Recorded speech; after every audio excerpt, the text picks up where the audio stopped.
time to introduce our keynote speaker for the evening, Tatiana Toutikian.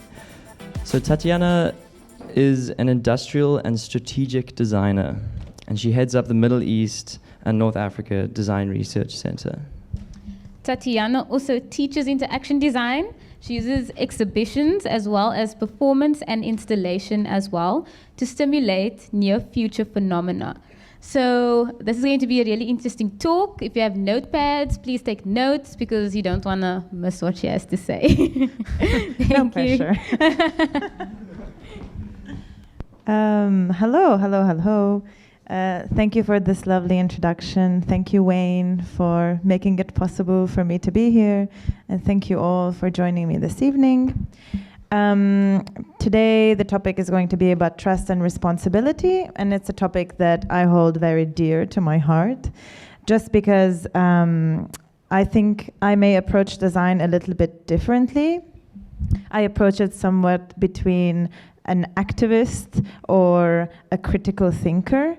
And as an industrial and strategic designer, I do create products, services, and systems that better the lives of people. I use systems thinking, but I'm much more concerned in the thought process behind how to create near futures. So I split my work between 3 different fields. And as a designer and as an artist and a researcher, I get to bounce in between the interrelated fields. And design nowadays is becoming really close to business and engineering, which means that design is catering in order to accelerate or to help businesses be able to give good services to people. But as an artist, I think of it as a way to just rethink what we are putting out into this world. So I'm going to start off by a quote by Donna Haraway. And Donna Haraway, she is very famous for writing the Cyborg Manifesto. And this is what she says. She says, "In urgent times, many of us are tempted to address trouble in terms of making an imagined future safe, or stopping something from happening that looms in the future, or clearing away the present and the past in order to make futures for coming generations. But staying with the trouble does not require such a relationship to times called the future. In fact, staying with trouble requires learning to be truly present." And this resonates a lot with me because this is what design looks like. Is it this? Is it this? Is it this? Is design design thinking? Is design UX? Is design making products and services? Is that all that design is?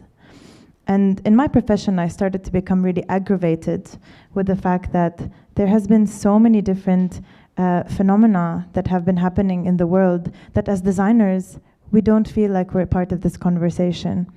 This conversation have to do with either economic turmoil, either the dying ecology, either having gender differences, technology that is somewhat surveilling, or it is obtrusive, or we don't know where data is going, and there are all of these questions. But design is not really addressing them. It's not really putting them to light. And so somehow I started to think, does design lead? Does it really care? Is it causing harm? Because somewhat we think that as designers, we're just solving problems and we're making everything better. But is it really the case?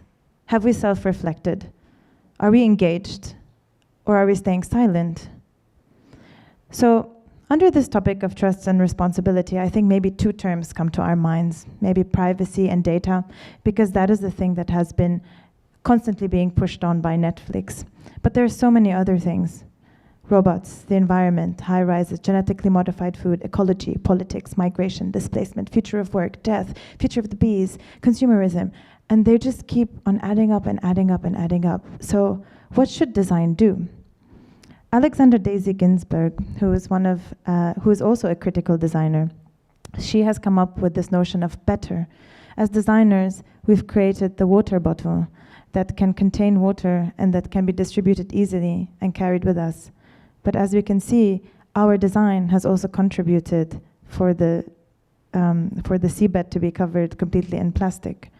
And there's a kind of very stupid argument that I always say is that as designers, if we see that the water is polluted and we check and we see that there are a couple of turtles there, we go like, oh, why don't we strip some backpacks onto the turtles? That way they can clean the ocean as they're swimming. There's a problem with that, is that it could be a temporary band-aid, but the ideological way of causing the pollution is still not resolved. And design is not at that step. It is always there to support, it is not there to reflect. And so this reflection comes in 3 different tiers. And as my thesis supervisor, Ramya Masay, said, it is the reflection of the self, you as a designer. It is a reflection of the discipline, what we are doing, and also about the world. And so I'm sure you're all familiar with the design thinking method, which goes from ideation into prototyping, taking in consideration some design methods. And while I do that on my day-to-day, today I'm going to talk about futuring. And what is futuring? Futuring, it goes through a non-linear way of looking at something that could be probable in the near future, possible, or preferable. And we're always trying to go towards the preferable, but it is very important to visualize what is possible. So the first project that I'm going to be talking about is a workshop that I started in 2017, and it is still ongoing. And I've done it in maybe 6 different countries at the moment. And Speculative Needs is kind of like a fictional company, you might say, where I ask the participants of this workshop, sometimes my students, to create products that could be marketed in a near future, whether it is utopian, dystopian, but it makes people think. And so we're going to go through some of the marketed products tonight. The first one is, this is the wedding DNA gifts. So in the future, people will be offering their DNA instead of offering people couches, because as we can know, we need to craft the perfect human in order to survive in this ever-competing world. And so what you do on the wedding day is to give your best asset of your DNA, whether it's your hair color, your eye color, or your saliva, in order for them to craft and engineer the perfect child. So yes. So as we can see, this is a completely real project and a product. The next one is the FOMO breather. And the FOMO breather connects to your telephone. It automatically scans through your Instagram feed, and when it detects more than 3 to 4 faces that are smiling, it automatically sends a response to the FOMO breather to release some soothing gas so that you can be rehabilitated and not feel FOMO when you're alone at home without any friends, with nowhere to go. And as we can know, that FOMO is going to be a psychological syndrome that is going to be in the board of clinical practitioners as a real threat to human psyche. $88.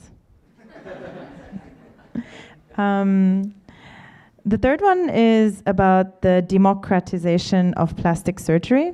And as we can see that we are following the trends of genetic modification, and it is becoming more accessible to people.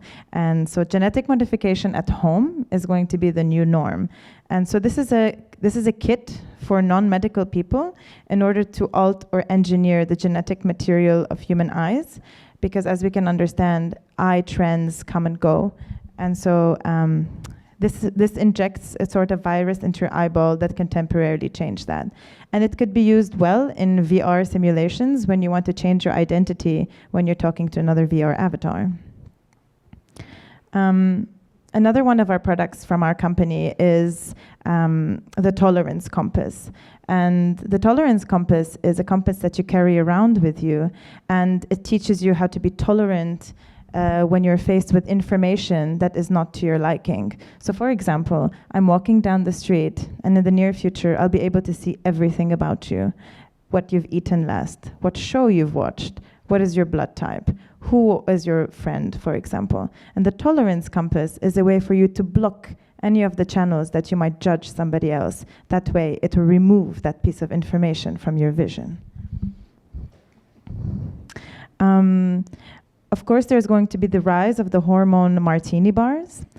And the hormone Martini bars is to be able to experience somebody else's feelings. We can know in the near future we're going to be able to jot down or like pin down all of the different hormones that make up our feelings. And this could be a transferable way in order to enjoy a moment with somebody, knowing that it's becoming harder and harder to talk to somebody in real life. Another one of our products from our company is social media and our communication devices. They shield us from social interactions. So what we have developed is this face brace. And two people could wear it, and it will train you to look into your date's eyes, and it rehabilitates you from the antisocial effect of technology. Another one is the Uprise or the critique on social media and how Instagram has become the prime source of money for some people. So if you're beautiful on Instagram, that means you if you're beautiful on Instagram, that means you could be close enough to being a perfect human specimen. And so you could get a discount on your salad, and you can pay by your face at a restaurant. And this would classify you as a first, second, or third tier citizen based on how you look. This is called the Eat Yourself. And the Eat Yourself is a product that we've created for the year 2055, when we are going to run out of the resources, and we were going to have to find a way in order to replenish ourselves by ourselves using the nutrients and the vitamins. They go into this device, they regenerate, and they come back into you. And we have many other products, which I'm not going to go too deep in. This one detects real human remains, since everything will be digital in the near future. And this is an ATM for non-bionic arms, which is kind of like if you don't have enough money, you can put your hand on this ATM. It can put a price tag on your arm. You can then trade it for a bionic arm, because bionic arms will be the norm in the near future. And so what does all of this have to do with trust and responsibility, and what are these gadgets? So these are prototypes, so they're provocative prototypes. They are there in order to make you or transport you into a near future of possibilities. And some of them, and this is one way of doing them. And so trust and responsibility towards our world, it emerges from visualizing futures before they happen, and to prepare people to allow room for discussion if this is the right choice of action. So one thing that happened was that Microsoft created this AI called Tay. Has anybody heard about that?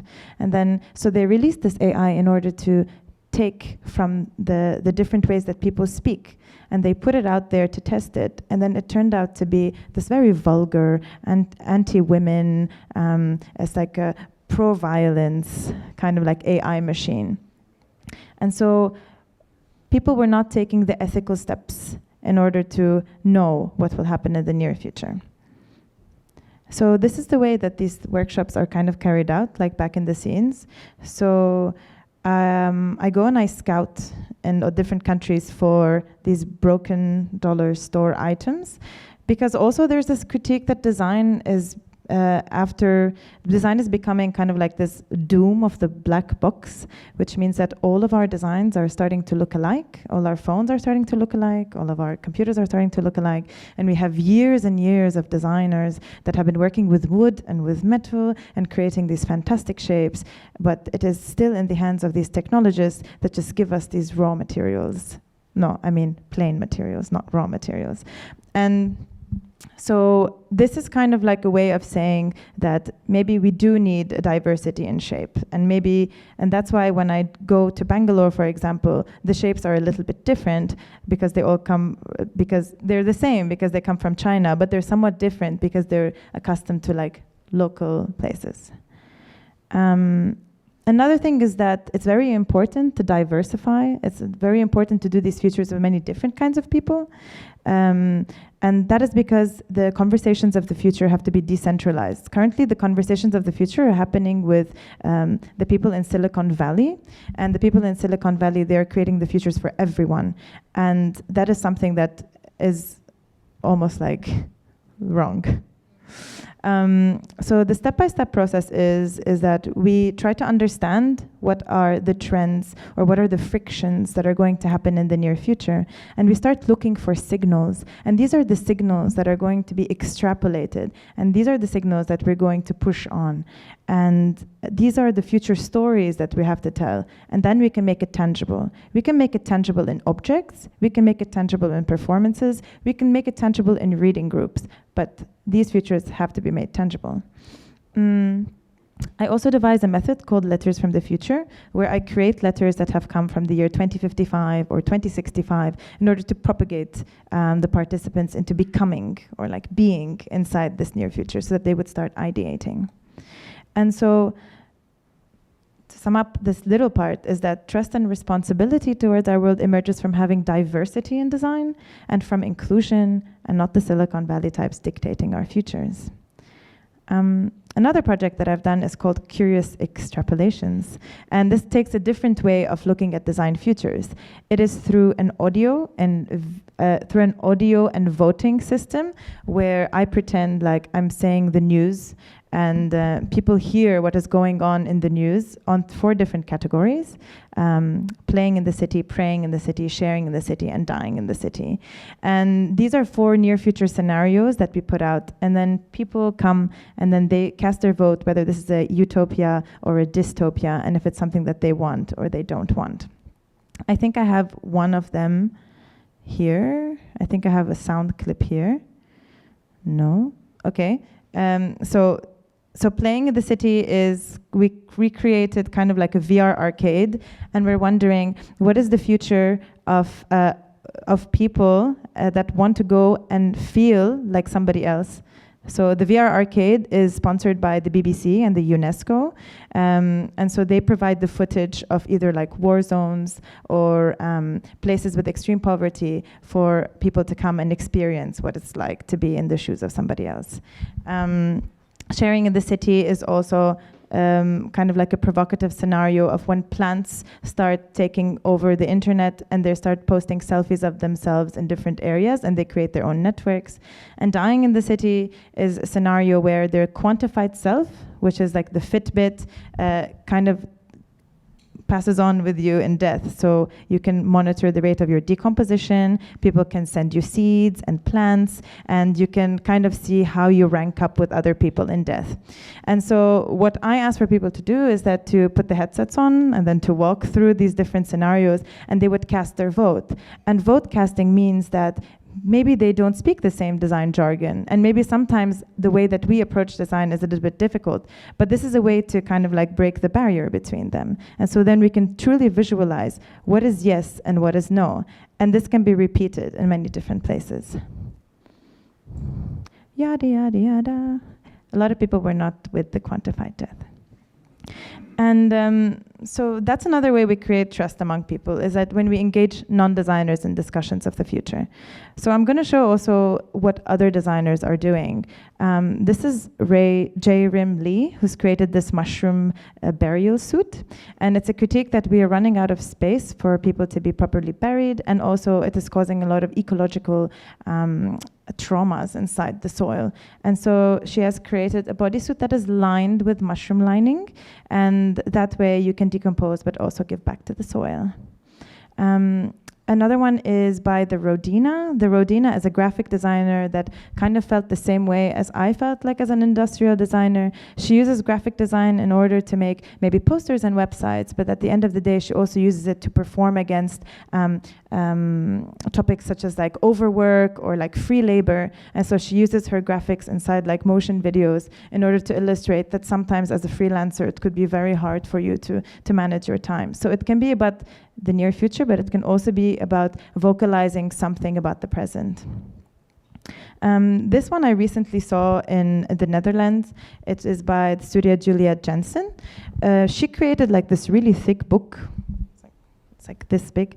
And this book, on the first page, it says www.dailymail.co.uk. And then you press on got it, like whenever you want to enter the website. And that creates so many sub-parties of contracts that you have signed that she printed them all out in very tiny lettering and put them together. And it ended up being over 1,000 pages. And she's doing a reading group of like 368 hours by many different people in order to read all of the legal things that you're signing off on and that you don't know that you're signing off on too. Superflex Studio is also a studio that I really like, and they do design for anxious times. So they've created a setting inside a home. It's set in London in 2050, and the mitigation of shock is what they call it. It's a design experiment in living with climate change-induced food insecurity. So they recreate the temperature that the world is going to be in 2050 and see how they can use hydroponics in order to create vegetation and food for us to eat. So most of these projects are somewhat provocative, but what we are trying to get to is to get to somewhere systemic, because we don't only want to do this like pop fear inside of people. What we want to do is do strategies, that we want to do design thinking mixed with futures thinking in order to get somewhere. So this is a good project that is done by Studio PSK. It's called Reciprocity Bank. And basically what they did was that they created these cards where whenever you transact or you store money inside the bank, you know exactly where this money is going, or you can track exactly to what different companies it's going to, because you never know when you're putting your money in the bank what it is funding, because sometimes it might fund things that you are not accepting to fund. Like it could fund arms, it could fund, I don't know, bad things. So I guess to keep this short tonight, it's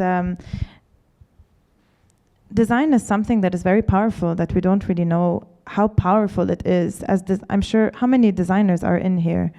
All of you? Nobody? Raise of hands? No? Hello? Yes. Great. Hi. Yes. So as designers, I don't know if at any point inside your career you felt somewhat that you are a pawn. That's what I felt, like I was a pawn. Like I always have to deliver something, and I don't sometimes get the agency in order to formulate what I think what should be done. And so the mission is not to stop working as a designer, but also be reflective design people, because trust and responsibility comes from conversation, it comes from transparency, it comes from working together in order to visualize the futures that we want. And this is a great manifesto that every time I talk about. It's by the founders or the gods of critical design, who are Dunn and Raby, and they currently teach at Parsons. And they said that instead of design being problem solving, it can be problem finding. And instead of design being a process, it could be a medium. Instead of always providing answers, you can ask questions. In the service of industry? No, in the service of society. They are not users, they are people. They don't need to have any addictions programmed into their phones because they're humans. We don't have to do looking at people as consumers, but as citizens. And instead of doing things that make us buy, we should make things to make us think. So we have a great responsibility in order to become more autonomous, to remove ourselves somewhat on the day-to-day from the shackles of, dare I say, capitalism, that is always marketing products as happily ever afters that will make our lives so much better, but there is nobody that is addressing what is going on in the background. So we don't want to speculate the technology. We don't want to know what new technology is coming. We need to speculate the society. And we use design to visualize futures, to show the realities that we want. Only then we can make a choice. And instead of going towards business needs, we have to go through human needs. And if we don't know what human needs are, and it's time for us to really sit down and talk about that, it's all about making issues heard and concerns heard. Thank you.